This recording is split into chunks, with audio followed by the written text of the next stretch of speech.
السلام عليكم وأهلا وسهلا بكم.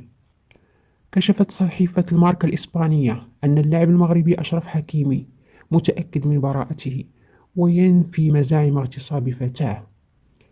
جاء ذلك ردا على نشر صحيفة لو باريزيان الفرنسية حول خضوع مدافع باريس سان جيرمان للتحقيق في ملف اغتصاب.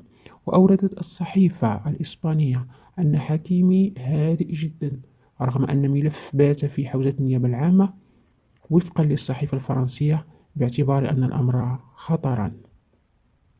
كانت فتاة قدمت بلاغا رسميا ضد حكيمي في مركز للشرطة خلال عطلة نهاية الأسبوع في باريس تتهمه فيه بالاغتصاب.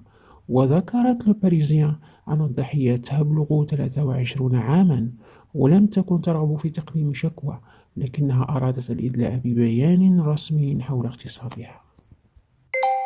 على الرغم من الادعاءات وهجوم الإعلام الفرنسي سواء المكتوب المسموع أو المرئي على اللاعب أشرف حكيمي، خرج مدرب المنتخب المغربي وليد الركراكي مشجعا ومباركا اللاعب على إنجازاته في حفل The Best فيفا. أن الحارس محمدي عبر عن فخره باللاعب أشرف حكيمي على الإنستغرام، حيث كتب على خاصية ستوري: أنا فخور بك أخي، اصنع التاريخ.